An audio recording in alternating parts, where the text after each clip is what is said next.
Hello guys, welcome back to my YouTube channel. Guys, class 10th का question number 3 करेंगे, exercise 13.2 का। तो दोस्तों, बड़ा ही मुश्किल क्वेश्चन है क्योंकि कैलकुलेशन इसकी बहुत ही मुश्किल पड़ जाती है। तो कैसे करना है ध्यान से समझना आप।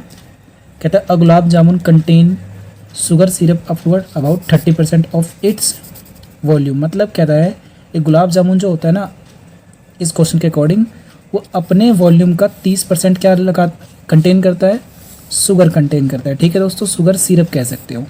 कितने परसेंट? 30%। यानी गुलाब जामुन जो है, कह रहे गुलाब जामुन में उसके आयतन के मतलब जितना उसका वॉल्यूम है उसमें क्या होता है, लगभग 30% चीनी होता है। ये लगभग की बात कर रहा है, करेक्ट नहीं बोल रहा, लगभग कह रहा है। फिर कह रहा है फाइंड अप्रोक्सीमेट, मतलब आपको फाइंड करना है क्या चीज़। अप्रोक्सीमेट का मतलब है नियर बाय, मतलब लगभग आंसर फाइंड करना है, यानी कि आप एक्यूरेट आंसर वही निकालो, लगभग निकालना है। How much syrup would be found in 45 gulab jamuns each shaped like a cylinder. मतलब आपको ये बताना है कि बताइए 45 ऐसे अगर मैं गुलाब जामुन लूँ तो उसमें कितना सिरप होगा, और जितने भी मेरे पास गुलाब जामुन है उनका शेप कैसा है, शेप्ड कैसा है बेटा, लाइक अ सिलेंडर। सिलेंडर है विद 2 हेमिस्फेरिकल एंड्स, मतलब उनके दोनों तरफ क्या लग रहे हैं, हेमिस्फेयर लग रहे हैं। विद लेंथ उनकी 5 है, डायमीटर ये दे रखी है। ठीक है, इसका डायग्राम ही दे रखा है। इसके अंदर जो है ना इनकी बात कर रहा है। ठीक है दोस्तों, तो जो भी चीज़ दे रखा है उसको सबसे पहले आप लिखते हैं। तो जैसे मैं इसको आपको नॉर्मल जो बताया ना इन्फॉर्मेशन, उसके अकॉर्डिंग एक डायग्राम बनाते हैं। तो हिंदी में भी देख ले रहे हैं। यहाँ तक तुम समझ के कह रहे हैं ऐसे कितने गुलाब जामुन है, 45 है। ठीक है दोस्तों, और प्रत्येक में क्या है, प्रत्येक जितने भी गुलाब जामुन वो एक बेलन के आकार का है। किसका? बेलन, यानी कि सिलेंडर की शेप का था, जिनके दोनों तरफ क्या लगे थे, अर्धगोलाकार लगा है। तो जल्दी से बना लेते हैं क्वेश्चन। देखिए दोस्तों, इस तरीके का आपका क्या है, एक सिलेंडर है। यही बोला ना सिलेंड्रिकल शेप में है, और क्या बोल रहा है, शेप सिलेंड्रिकल है विद 2 हेमिस्फेरिकल एंड्स, मतलब इसके एंड पे एक तो इस तरफ और एक तरफ इस तरफ क्या लगा रखा है, हेमिस्फेयर लगा रखा है। हिंदी में क्या करा है, जिसके दोनों सिरे अर्धगोलाकार हैं। तो लो हम इसके दोनों तरफ सिरे अर्धगोलाकार बना देते हैं ऐसे, एक इधर और एक इधर। हो गए दोस्तों। अब क्या कह रहा है, कहा क्या, इसकी लंबाई, इसकी लंबाई का मतलब है गुलाब जामुन की लंबाई विद लेंथ। लेंथ मतलब इस पूरे गुलाब जामुन की लेंथ कितनी, यहाँ से लेकर के यहाँ तक दोस्तों आप कहोगे सर 5 सेंटीमीटर। ये पूरे की लेंथ है। यहाँ तक क्लियर है? आपको ध्यान से समझना है, बहुत ही अच्छा क्वेश्चन है ये। देखो मैं पहले डायग्राम को थोड़ा सा इधर कर दे रहा हूँ। ये पूरा कितना है गाइस, 5 सेंटीमीटर है। अब इसने क्या बोला कि सर इसका जो व्यास है, व्यास मतलब जो डायमीटर दे रखा है, देखो कहाँ है क्वेश्चन, ये रहा। डायमीटर कितना है, 2.8। तो 2.8 का मतलब ये तो पूरी लेंथ होगी ना 2.8। तो यानी इसे 2.8 मानेंगे, 2.8, क्योंकि ये जो हेमिस्फीयर है, अगर मैं इस तरीके से घुमाऊंगा तो ये पूरा का पूरा क्या होगा, सर्कल का फुल, जिसे हम व्यास कहते हैं, जिसे हम क्या कहते हैं दोस्तों, व्यास कहते हैं। यानी कि डायमीटर कितना है, 2.8। अगर ये 2.8 है तो ये भी क्या होगा दोस्तों, 2.8 होगा। और हमें क्या चाहिए, इसकी रेडियस जो कि हाफ होती है। तो रेडियस कैसे निकालते हैं, देखो ध्यान से। मैं बात करूँ सिलेंडर में, तो सिलेंडर में एच की वैल्यू अभी पता नहीं चली हमें। एच 5 नहीं होगा, एच छोटा होगा। देखो कैसे, डी मिल गया 2.8, तो डी से हम क्या निकालते हैं, आर। डी को हम कहते हैं दोस्तों व्यास, क्या कहते हैं इसे हम, इसे कहते हैं व्यास, और इंग्लिश में क्या कहते हैं, डायमीटर। तो ये आपको लिखने है तो लिख लो, वरना शॉर्टकट अब तो आपको लिखना ही पड़ेगा। तो आर क्या होगा, 2.8 डिवाइड में 2 होगा। ठीक है बेटा, अब 2 हो गया तो पॉइंट हटाओगे, नीचे 10 आएगा। 2 के टेबल में 28 कितने बार में आता है आपको, सर 14 टाइम्स में। यानी कि आर की वैल्यू कितनी हो गई, 14 डिवाइड में 10। तो आर कितना हो जाएगा आपका, क्योंकि 14 है, ये एक जीरो है नीचे, एक जीरो है नीचे। तो आप क्या करो, 14 लिख दो, और एक जीरो है तो राइट से एक के बाद पॉइंट लगा दो। यानी आर की वैल्यू क्या हो चुकी है, 1.4 सेंटीमीटर। ठीक है बेटा, 1.4 सेंटीमीटर। इसका मतलब आपको समझना है कि यहाँ से लेकर के यहाँ तक कितना होगा, 1.4 होगा, क्योंकि ये क्या है, ये क्या है बताओ, हेमिस्फीयर है। अगर ये हेमिस्फीयर है तो मैं इसको चाहे ऐसे करके जाऊँ या इधर जाऊँ, कहीं भी जाऊँ, तो ये नीचे भी क्या बोलूँगा, 1.4 होगा। सेम इसी तरीके से इसकी भी क्या होगी लेंथ, यहाँ से 1.4 हो गई। ठीक है, अगर ये पूरा 5 है, देखो यहाँ से लेकर के यहाँ तक कितना आ चुका है, 1.4 आ चुका है, 1.4, और इधर भी क्या आ चुका है, 1.4। तो ये बचा हुआ कितना होना चाहिए, खुद देखो, ये 1.4 है तो ये वाली लेंथ कितनी होगी, क्योंकि ये पूरी कितनी है, 5 है। अगर ये 1.4 है और 1.4 है तो देखो यहाँ पे 1.4 प्लस में 1.4 कितना होगा, 448, पॉइंट के नीचे 0.2, और 2.8 ख़त्म हो गया। ये पूरा कितना था, 5 था, तो 5 में से 2.8 माइनस कर दो, तो 5 माइनस का 2.8। तो यहाँ पे क्या लिखोगे, एच निकालने के लिए 5 माइनस का 2.8, तो क्या आंसर आएगा? देखो यहाँ माइनस करते हैं तो पॉइंट वाला माइनस करने के लिए 5.00 ले लो, क्योंकि पॉइंट का 2 नंबर है। और यहाँ पे क्या करोगे 2.1 ही 0 ले लो तो भी चलेगा। तो क्या बोलेंगे हम गाइस इसमें हम 2.80, तो ये इससे कैरी लेगा तो 10 में से 8 गए तो 2 बचेगा, और ये 4 है तो 4 में से 2 गए तो 2 बचेगा, यानी पॉइंट के नीचे क्या क्या 2.2। तो आप इसको ऐसे भी बोल सकते हो 2.2। अब इसको पूरे को ऐड करके देख लो, इसे 5 बनाना था ना, ये 1.4 है, ये 1.4 है, तो ऐसे समझो 14 और 14 28, और ये क्या हो गया 22 50 हो गया। तो 50 का मतलब क्या हो गया 5.0 कह सकते हो। समझ गए दोस्तों? नहीं समझे तो देखो यहाँ पे 5.0 में से 2.2 को माइनस कर दो तो 2.8 को माइनस करना है तो 2.2 बचेगा आपका। ठीक है, अब के पास ये आ चुका है, क्या क्या आ चुका है देखो, एच आ चुका है, यहाँ कितना आया 2.2 आया, और इसकी डी कितनी थी हमारे पास वही 2.8, तो इसकी भी आर क्या होगी 1.4, क्योंकि दोनों की आर सेम है, जो सिलेंडर की आर है वही क्या है इस हेमिस्फीयर की आर है। अब क्या निकालना है इसमें? सबसे पहले कहता है एक गुलाब जामुन में चीनी की, तो सबसे पहले हमेशा ना देखो मैं बोर्ड पे यहाँ लिख के दिखाता हूँ, देखो समझना बेटा क्या कह रहा है इस क्वेश्चन में। आपको वॉल्यूम निकालना था ना, तो वॉल्यूम निकालना था, आप ये समझ चुके हो कि मैंने पहले ही बोला जब भी वॉल्यूम की बात होगी, जब भी आयतन की बात होगी, तो हमें क्या देखना है कि भाई उस शेप के अंदर, उस डायग्राम के अंदर कितने सारे डायग्राम हैं। तो नंबर 1, नंबर 2 और ये क्या है बेटा नंबर 3, यानी कि 3 डायग्राम बन रहे हैं, तो तीनों का वॉल्यूम ऐड कर देते हैं। तो बीच में देखा जाए तो सिलेंडर है, तो मैंने लिख दिया यहाँ पे वॉल्यूम ऑफ सिलेंडर, प्लस एक इधर और एक ये लास्ट वाला, दोनों क्या है अर्धगोला है, हेमिस्फीयर है, तो यहाँ पे क्या लिख दिया वॉल्यूम ऑफ 2 हेमिस्फीयर, मतलब 2 हेमिस्फीयर का वॉल्यूम या 2 अर्धगोले का आयतन।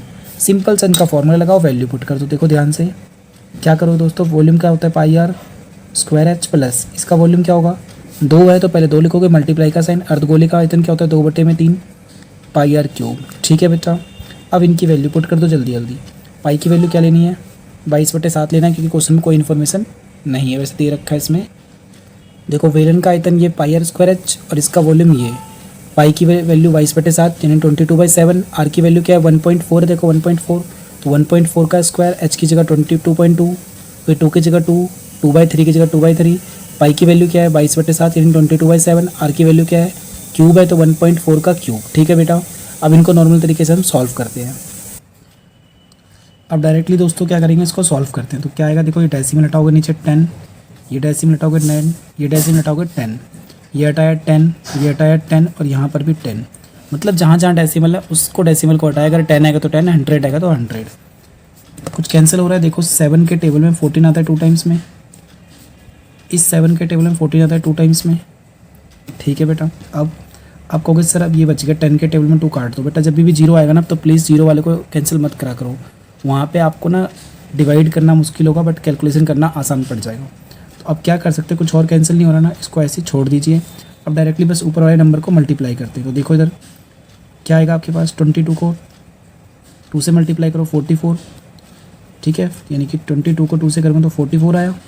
इंटू में क्या करेंगे 14 इंटू में 22, डिवाइड में क्या है 1 2 3 30 हो गए, प्लस 2 2 जा 4, और 4 को इससे करेंगे तो 88 आएगा। ठीक है बेटा, 88 को इन सब से करोगे तो क्या आएगा 2 इंटू में 14 इंटू में 14, और डिवाइड में क्या होगा 1 2 3 0, यानी कि यहाँ पे क्या लिखोगे, अब नॉर्मल जैसे सॉल्यूशन करते जल्दी जल्दी वैसे कराता हूँ। देखो 3 के 3 का 3, और ये 1000 हो गया ना, तो 1000 हो गया। ठीक है बेटा, इस तरीके से आपको आसान पड़ेगा, हमेशा ध्यान रखना है, क्योंकि 0 वाले को कभी कैंसिल नहीं करना है, और कैंसिल करना है तो वो पूरा कैंसिल होना चाहिए। जब डिनोमिनेटर में मतलब नीचे में 10 आएगा, 100 आए या 1000 आए, मतलब 0 वाले आएंगे तो उनको पूरा कैंसिल हो जाए तो कर देना है, नहीं होए तो कैंसिल नहीं करना है। ये मैं करूँगा तो पूरा कैंसिल नहीं होगा, तो छोड़ दे रहे इतना ही। अब इनको मल्टीप्लाई करते हैं, यानी 44 है, 44 को 14 से, देखो यहाँ पे 44 को 14 से करते तो क्या आएगा 4 4 जा 16 का 6, कैरी हो गया 1, 4 4 जा 1670, इंटू में 1 से करेंगे तो 4 4, तो ऐड करोगे तो क्या होगा बेटा 6, कैरी 1 1 616, यानी 14 से करते हैं, अब 22 से करते हैं, 22 से करेंगे तो क्या होगा 6 2 जा 12 का 2, कैरी हो गया 1 2 1 जा 2 2 3, और 6 2 जा 12, इंटू में फिर 2 से करेंगे तो 1 2 3 2, सेम लिख सकते हैं 2 5 5 3 1, तो क्या है आपके पास ये 13552 आया। ठीक है, डिवाइड में क्या है 1000, प्लस इन सबको जल्दी जल्दी मल्टीप्लाई कर लेते हैं। ठीक है दोस्तों, तो इसी तरीके से मैंने क्या करा, जब 88 को 2 से करा तो क्या आएगा 8 2 जा 16, और 8 2 जा 16 17, तो 176, तो फिर किससे करेंगे, इस पूरे से करेंगे, तो यानी कि क्या आएगा 14 से इंटू करेंगे। तो मैं डायरेक्टली करके दिखा दे रहा हूँ, ठीक है दोस्तों। देखो बेटा ये वाला जो है ना कैलकुलेशन मैं दोबारा समझा रहा हूँ, बस यहाँ पे दिखा दे रहा हूँ। तो मैंने क्या करा, 2 को 2 से करा 4 आएगा, 4 को 22 से करेंगे तो क्या आएगा, देखो यहाँ पे 2 इंटू में मैंने क्या करा 22 इंटू में एक ही बार में ये, तो 2 2 जा 4, 4 को 22 से करेंगे तो 4 2 जा 8, 4 2 जा 8, 88 आया। फिर 88 को ये वाला जो 2 था ना इसको यहाँ लिखा, इसको मल्टीप्लाई करा तो 176 आया। फिर 176 को 14 से करेंगे तो देखो ये 14 से किया तो क्या आया, ये पूरा सॉल्व करने पे यहाँ तक आएगा 2464, ठीक है। फिर ये 14 बचाना, इस 14 से फिर दोबारा इंटू किया तो क्या आएगा 34496, तो क्या लिखोगे 34496 और डिवाइड में क्या आएगा 3 इंटू में 1000, ठीक है बेटा। अब क्या करो, यहाँ से दो तरीके से कर सकते हो, ठीक है। कैसे कर सकते हो, एक तो एलसीएम लेके कर सकते हैं, दूसरा तरीका क्या है, इसको डायरेक्टली डिवाइड कर दो। तो देखो ध्यान से यहाँ पे 3 जीरो है तो 3 के बाद पॉइंट डाल दो, 13552 पॉइंट में आ गया क्योंकि ये पॉइंट है, यहाँ 3 जीरो है। अब यहाँ पे जीरो तो है बट यहाँ पे 3 नंबर भी है, तो अब क्या करो डायरेक्टली इस 3 से डिवाइड कर दो, या 3000 बन जाएगा ना डायरेक्टली। तो ये देखो 3 इंटू में 1000 क्या हो जाएगा 3000 हो जाएगा, ठीक है दोस्तों। ये 3000 है, फिर ये 1 0 2 0 3000। तो अब क्या करोगे 34496 को डिवाइड करो किससे 3000 से, तो 3000 से मैं 6 सॉल्व करूँगा तो क्या होगा 3000 कितने बार में आएगा, एक बार में, तो यहाँ पे 1 लिखा तो क्या आएगा 449 और फिर ये उतारूँगा तो कितने बार में जाएगा, ये 1 टाइम्स में दोबारा जाएगा तो फिर ये खत्म होगा 0 0, फिर ये क्या बचेगा 6941, ठीक है। अब ये तो जा नहीं रहा तो यहाँ पे डेसिमल लेना पड़ेगा, फिर 0 जाएगा ये। तो इसको जब मैं सॉल्व करूँगा तो क्या आएगा ये, देखो इसकी जगह को मैं आपको कहीं और सॉल्व करके दिखा रहा हूँ। देखो यहाँ तक तो मैंने समझा दिया आपको। अब ये 1496 बचता है 1496, क्योंकि अब ये होने रहा तो पॉइंट लगा यहाँ पे, फिर 0 आ जाएगा। अब 3000 के टेबल में आएगा तो जी हाँ बिल्कुल ये 4 बार में आएगा, 3 चौक 12 यानी कि 12 आ जाएगा, क्या हो जाएगा 0692।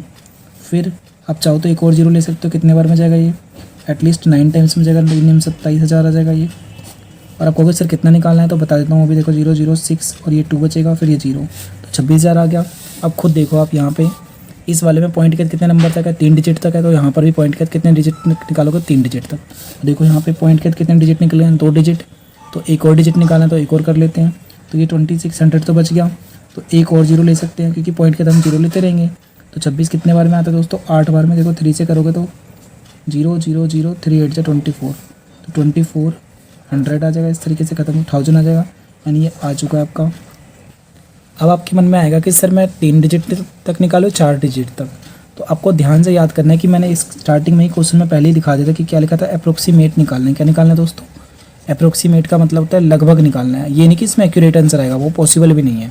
वो पॉसिबल सिर्फ कॉमन लेकर के ही हम कर सकते हैं, तो कॉमन तो मैंने लिया नहीं है, तो मैं आपको सिंपल तरीके से करा रहा हूँ इसलिए ऐसा हो रहा है। तो क्या लिखोगे 11.498, ठीक है, बस इतना छोड़ दिया। अब इन दोनों को ऐड कर दो क्योंकि पॉइंट का 3 नंबर इसमें भी और पॉइंट का 3 नंबर इसमें भी है, तो इसको ऐड करना कितना आसान है। देखो यहाँ पे 13.552 फिर 11.498, इनको ऐड करो, 10 का 0 कैरी हो गया 1, 15 का 5 कैरी हो गया 1, 0 कैरी हो गया 1, 1 4 3 4 5 पॉइंट और ये 2, तो क्या आएगा आपका ये 25.050 सेंटीमीटर क्यूब। ये कितना निकला दोस्तों, आप बोलोगे सर ये निकला है आपका एक गुलाब जामुन का आयतन, यानी कि वॉल्यूम ऑफ 1 गुलाब जामुन। तो यहाँ पे क्या लिखोगे इक्वल टू में वॉल्यूम ऑफ 1 गुलाब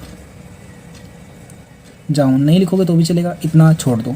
अब एक चीज़ देखो, कई जगह जब इसको आप सर्च करोगे तो ये ऐसा नहीं मिलेगा, ये आपको ऐसा मिलेगा, क्या मिलेगा 25.05 सेंटीमीटर क्यूब। बता रहा हूँ क्यों, क्योंकि पॉइंट वाला है, तो पॉइंट वाले में हमेशा क्या होता है दोस्तों, लास्ट वाला 0 हटा भी सकते हो और लगा सकते हो, क्योंकि ये पॉइंट की बात करें तो इस वाला 0 को मैं हटा दूँ या लगा दूँ एक ही मतलब है, ठीक है। तो ये कितने गुलाब जामुन का निकला, अभी 1 गुलाब जामुन का, ठीक है। बेटा एक चीज़ देखो, ये जो निकला था आपका 1 गुलाब जामुन का था ना आयतन, तो अब मैं बोलूँ मेरे पास एक मेरे बिस्किट के पैकेट में अगर 2 बिस्किट आते हैं तो मेरे पास 3 अगर बिस्किट के पैकेट है तो कितने बिस्किट आएंगे। आप कहोगे सर अच्छा एक पैकेट में 2 आते हैं तो 3 में कितने आएंगे। आप कहोगे सर 6, कैसे करा आपने। आप बोलोगे सर 2 को 3 से मल्टीप्लाई करा, तो ऐसे मैं बोल रहा हूँ जब 1 गुलाब जामुन का वॉल्यूम इतना है तो 45 का कितना होगा, तो आप कहोगे सर 45 से इंटू कर देते हैं। किसको 45 इंटू में 1 गुलाब जामुन में कितना आता है 25.050। आप इतना लिखो या 0 लगा दो, एक ही मतलब, चलो मैंने 0 लगा दिया, ठीक है दोस्तों। अब डेसिमल हटाऊंगा तो नीचे क्या आएगा 1 2 3 0, 0 से 0 कैंसिल हो जाएगा ये वाला, ठीक है। इनको मल्टीप्लाई कर दो, तो मल्टीप्लाई करेंगे तो क्या होगा, देखो यहाँ पे ध्यान से 2505 को 45 से मल्टीप्लाई करना है, ठीक है। 5 5 से 25 का 2 कैरी हो गया 2 0 तो 2, मतलब मैं इसे डायरेक्टली सॉल्व कर रहा हूँ। 5 5 से 25 का 5 कैरी हो गया 2, 5 2 से 10 एंड 12 इंटू में 4 5 से 20, 4 5 से 20 का 0 कैरी हो गया 2, 4 2 से 10 और 2 10। ठीक है बेटा, अब इसको ऐड कर देते हैं तो 5 2 7 2 1 1। ठीक है बेटा, तो क्या आया 1 1 2 7 2 5। ठीक, और नीचे कितने जीरो हैं, 2 जीरो हैं, तो 2 जीरो लगा दो। तो क्या लिखोगे 1 1 2 7 2 5, 2 जीरो तो 2 के बाद पॉइंट लगा दो इधर से, और यहाँ पे सेंटीमीटर क्यूब। ये क्या हो गया दोस्तों 45 जो हमारे पास गुलाब जामुन थे उन सब का वॉल्यूम निकल गया। फिर हमसे क्या बोला गया था कि इट इज़ गिवन दैट, क्या बोलोगे कि एक गुलाब जामुन में 30% सिरप है, तो आप चाहो तो इसे लिख दो, नहीं लिखना तो भी चलेगा। अब डायरेक्टली क्या लिखोगे यहाँ पे, क्योंकि हमसे पूछा गया था कि बताइए सर गुलाब जामुन में कितना सिरप है ना, तो आप निकालते हैं यहाँ पे जो हमसे पूछा गया है। वॉल्यूम ऑफ, ये इंपॉर्टेंट लाइन है दोस्तों, याद रखना है। वॉल्यूम ऑफ शुगर सिरप, ठीक है, SYRUP इक्वल टू इतना है, तो 30% है, तो जितना है उसका 30% निकलो। 277 11 27.2 का 30%। ठीक है बेटा, हिंदी में भी लिख दे रहा हूँ मैं साथ के साथ। देखो मैं साथ के साथ हिंदी में लिख चुका हूँ। तो अब क्या है, इतना था, इसका 30%, तो क्या लिखेंगे, देखो ये आया तो सेम ऐसे उतारा, तो पॉइंट हटाऊंगा नीचे में 100, और ये जो परसेंटेज है ना, परसेंटेज, इस परसेंट को हटाएंगे और डिवाइड में क्या आएगा 100। अब इन सबको मल्टीप्लाई कर दो। ठीक है दोस्तों, वैसे 0 से 0 कैंसिल हो गया। ठीक है, अब सबको मल्टीप्लाई कर देते हैं डायरेक्टली, तो क्या आएगा 11275 इंटू में 3 डिवाइड में 3 जीरो आ गए। अब बोलोगे सर कट तो रहा है, तो मैं पहले ही बोलता हूँ जब पूरा कटे तभी काटते हैं, तो इनको मल्टीप्लाई कर देते हैं। तो देखो क्या आएगा 11275 को 3 से मल्टीप्लाई करना है, तो क्या होगा 5 3 जा 15 का 5 कैरी हो गया 1, 3 2 जा 6 7, 3 2 जा 3 7 जा 27, 21 का 1 कैरी हो गया कितना 2, 3 2 जा 6 और 2 8, 3 1 जा 3, 3 1 जा 3, ये आया। तो क्या आएगा दोस्तों 3 3 8 1 7 5, और डिवाइड में क्या है 3 0, तो 3 जीरो लगाओगे, बराबर में क्या लिखोगे या नीचे वाली लाइन में 3 3 8, 3 जीरो है तो 3 के बाद पॉइंट लगाओगे 175, इधर से पॉइंट लगाया 3 का सेंटीमीटर क्यूब, क्योंकि हमने वॉल्यूम निकाला है। बट ये आंसर बुक में नहीं है। बुक में क्या आंसर है दोस्तों, अप्रोक्सीमेट आंसर क्या होगा 338, और यहाँ पे लिख दोगे क्या दोस्तों लगभग। क्या लगभग, क्यों, क्योंकि हमसे बोला ही गया था कि अप्रोक्सीमेट निकालना है। क्या निकालना है दोस्तों, दिखा दे रहा हूँ कहाँ पे लिखा है वो, देखो ये लिखा हुआ है फाइंड अप्रोक्सीमेट। क्या अप्रोक्सीमेट मतलब लगभग निकालना है। ठीक है, तो यहाँ पे लिख दो अप्रोक्सीमेट। दोस्तों तो ये वीडियो कैसी लगी कमेंट सेक्शन में ज़रूर बताना।